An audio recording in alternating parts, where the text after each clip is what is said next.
was 2027. Advances in biotechnology were helping people improve their physical and mental abilities to an amazing degree. Provided, of course, they had enough money. A new breed of people was emerging, half human, half machine.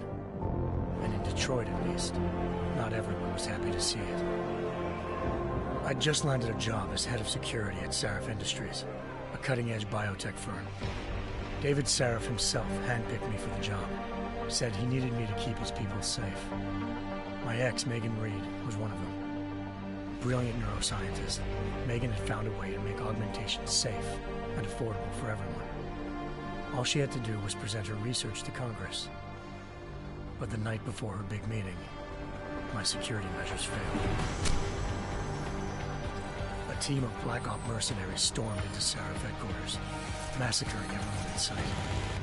3 of the mercs were heavily augmented walking tanks. Their mission? Take out Megan and her team. I tried to stop them, but their leader tossed me through a plate glass wall. Last thing I heard as his bullets slammed into my brain was Megan's dying scream. I should have died with her. Only I didn't. High-end military-grade enhancements saved my life. The best augmentation Sarif's money could buy. It took me half a year to get a feel for them. Should have taken longer. But 6 months into my recovery, Sarif Industries was attacked again. This time, by a radical group of pro-human purists. Violent, militant, and fanatically opposed to human augmentation. They claimed to be members of Humanity Front, a non-profit organization that wanted the UN to limit biotechnology research. The thugs broke into Sarif's factory and found machinists working overtime on a top-secret military augment called the Typhoon. Sarif sent me to retrieve it, and when I did, I found one of the so-called purists next to it, wired with cerebral implants, trying to download its classified specs. Obviously, something more was going on. Before I could question him, Sarif ordered me to dig deeper, so with the help of Frank Pritchard, Sarif's head of cybersecurity, I did. Turns out a second hacker had been controlling the AUG's actions from somewhere off-site. Pritchard and I tracked his signal to a secret FEMA internment camp in Detroit. The Black Op mercenaries were there. The same mercs who'd left me for dead 6 months before. Figured they'd try again when they saw me. It wasn't so easy for them this time. I took out the tank named Barrett, even got him to give me a new lead. A penthouse apartment in China. Of course, we both knew it would be a trap in the end.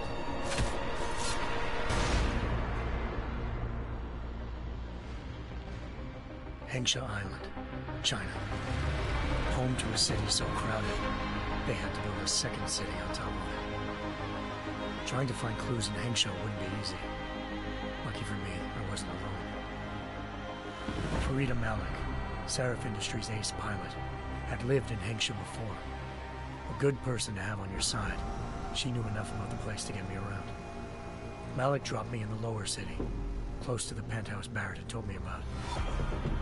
Bell Tower Associates, a private security firm under contract to the Chinese government, had agents tossing the suite when I arrived. Just not for the reason I'd been expecting. Turns out the man who lived there was a criminal hacker named Van Bruggen. The same hacker who'd been remotely controlling the AUG in Sarif's factory. Van Bruggen's panicked decision to force the man to commit suicide had been a mistake. Now his mercenary partners were gunning for him, and I needed to find him before they did. Locating Van Bruggen meant playing nice with the Triads, Hengsha's organized crime lords. They had the hacker holed up inside a low-rent capsule hotel. By the time I found him, Van Bruggen had no qualms giving up the woman who hired him. Zhao Yunru, president of the Taiyang Medical Corporation. According to Van Bruggen, Zhao wanted to monopolize the augmentation industry and had hired Black Op mercenaries to destabilize her competition. Sarif Industries was at the top of her list. To prove this, I needed to get inside TYM and grab a surveillance hologram off a server. I suspected Van Bruggen was hiding something when he told me this, but nothing could have prepared me for what I saw. Megan wasn't dead. She and her 4 best researchers had been kidnapped, spirited away somewhere while their kidnappers made it look like they were dead. Desperate to learn more, I confronted Zhao in her penthouse.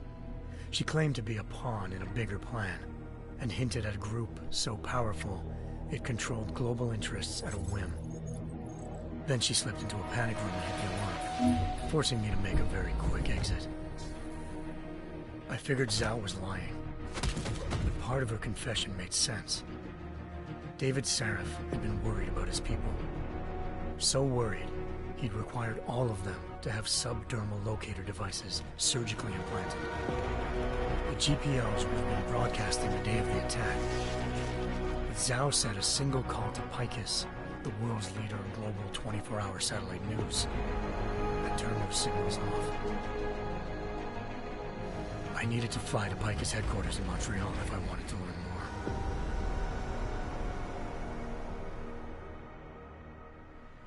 Eliza Cassan, Picus Communications' First Lady of News. Malik thought I was reaching when I told her Eliza was involved in this. The world's most famous news anchor, working with a mercenary hit squad. But when I confronted Cassan in her office, she freely admitted to jamming Detroit's satellites the night Megan's team had been taken. Said she's just been following her commands. I suspected she wanted to say more. But Black Op mercenaries showed up looking to shut us both down. And just like that, the Eliza I'd been talking to disappeared.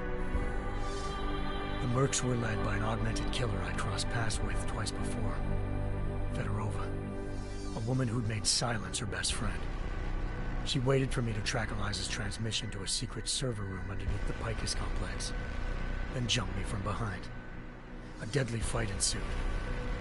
I made sure she never moved silently again.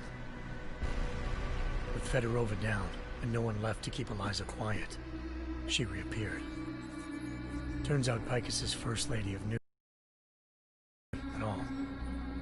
She was a sophisticated AI program, engineered to monitor data streams and control what people believed. Eliza told me the Mercs had brought in a Humanity Front doctor named Isaiah Sandoval to remove the scientist's implanted tracking devices while Detroit's satellites were down. She also told me to speak to David Sarif if I wanted to learn more. By the time Malik and I got back to Detroit, tensions between normal and augmented citizens had reached a flashpoint. Riots were breaking out in several cities, and the UN was being urged to intervene. Sarif was trying hard to convince Hugh Darrow, the inventor-turned-philanthropist who'd once been a leading proponent of enhancement technologies, to help stop a possible regulatory vote. Sarif had a lot riding on Darrow. Megan's discovery would have given millions of people the chance to evolve beyond their normal human abilities, and at the same time catapulted Sarif Industries to the top of the Fortune 500. According to Sarif, Megan's kidnappers knew this, and didn't want people evolving unless they controlled how it was done. He called his enemies Illuminati, and urged me to keep searching. Determined to do so, I tracked down Sandoval via America's most outspoken augmentation opponent, Bill Taggart, Sandoval's boss and founder of Humanity Front. Sandoval admitted to operating on Megan's team when I confronted him, but said he hadn't removed their GPLs. He'd merely switched them to a different frequency. Pritchard was able to trace one of the signals to China. Malik and I immediately took off in pursuit. Unfortunately, the Illuminati were one step ahead.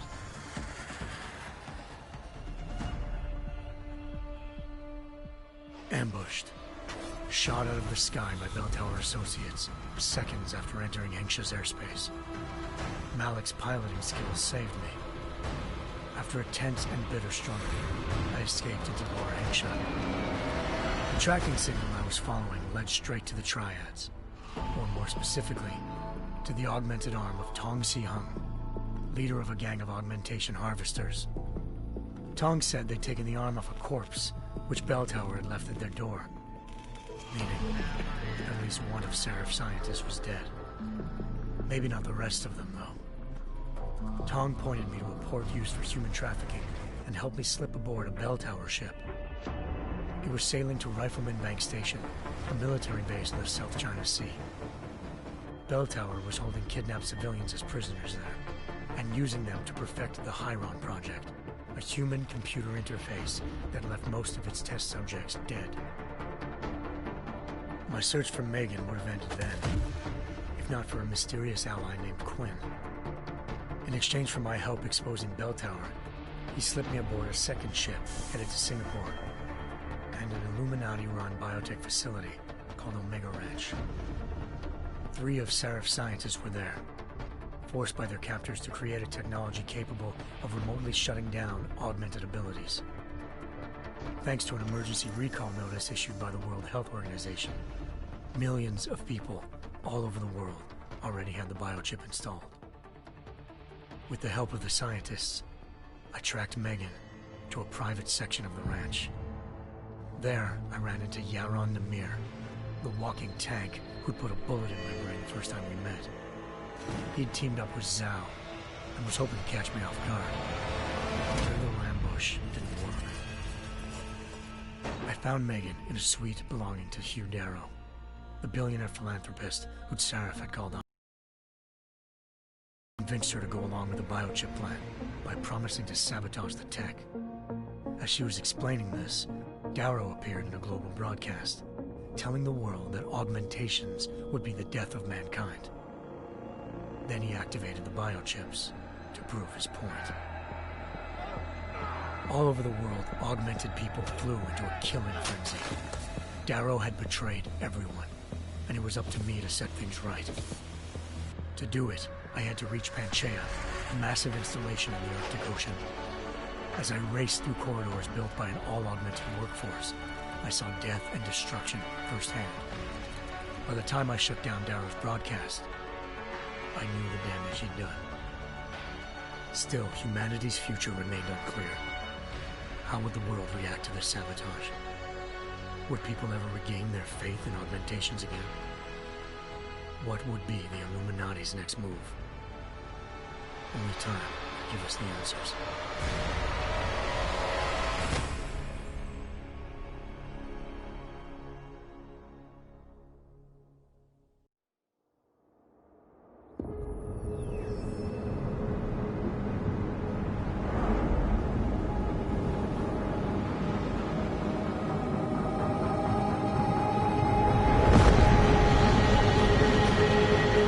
I once thought I could save the world. Now look at it.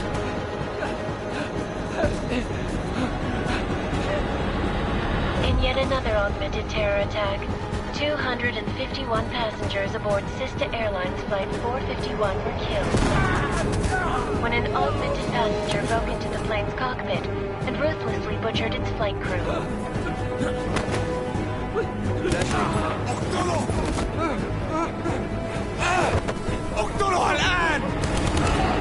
Details recovered from the black box recorder suggest that the man may have been suffering flashbacks to the AUG incident. That horrible day 2 years ago when augmented people all over the world flew into a psychotic killing spree, causing the greatest loss of life in recent history. Sometimes you just have to let go and embrace what you've become. Not gonna go all wonky on us now, Hansa, are ya? Well, if I do, McCready, I guarantee you'll never see it coming. Agent Jensen, am I gonna have a problem with you? No, sir. No reason to assume you would. Good, because you are the only augmented operative on this team, and I intend to make good use of you. Listen up, all of you. We got a sandstorm barreling down our arse and we can't afford to make mistakes. We're going after this man, an arms dealer named Shepard. He's ex-Bell Tower, one of the Special Forces commanders who disappeared during the incident. And he's come out of hiding. That cannot be good. It's not. He's selling weapons and military-grade augments to terrorists. This is Aran Singh, the undercover agent who lured Shepard out of his hole. Best you see Interpol's got. For 3 years he's worked hard to get in tight with the Jinn, an Iraqi smuggling cartel that's infected the Eastern Hemisphere like a plague. Last week, our arms dealer sent a message to the Jinn, offering to sell them a shitload of black market merchandise dirt cheap. They told Singh to handle the buy. They're not gonna like it when Interpol disrupts their party. Singh's cover really that good? It is right now. We need to keep it that way. This is where the deal's going down. A half-finished high-rise hotel that's been abandoned ever since the incident. It's not a pretty picture inside. Let me guess. Most of the laborers were augmented with heavy-duty industrial rigs. So when the incident hit, and they all went schizo, things got gruesome real fast. And no one, except for some homeless junkies, have been inside the place ever since. So what's the plan, Director? Singh's meeting Shepard on the ground floor, inside the hotel's main atrium. He sent the bulk of his Jinn crew to the penthouse levels to secure a vantage point. I want McCready's team to take up positions overlooking the atrium and make the arrest. Jensen, you're going in solo from the roof. My objectives? Keep the Jinn from joining the party. As far as we can tell, only one route connects the atrium to the penthouse level, a halfway decent elevator shaft. Here. I want you to block access to it. Fine. Just cut me loose. Do you plan on relying solely on your augments for this one? I'd recommend taking a little hardware, just to be sure.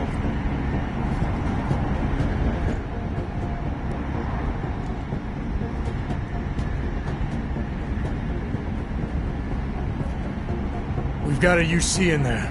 Might be easier to maintain his cover if he's not the only one still breathing when this is done. Smart thinking. Yeah, but if anything does happen to him, you'll be telling his wife. After you get out of the hospital, of course. What about range? There's lots of wide spaces and high ceilings in there, but a number of tight and constrained rooms too. So it's a crapshoot, really.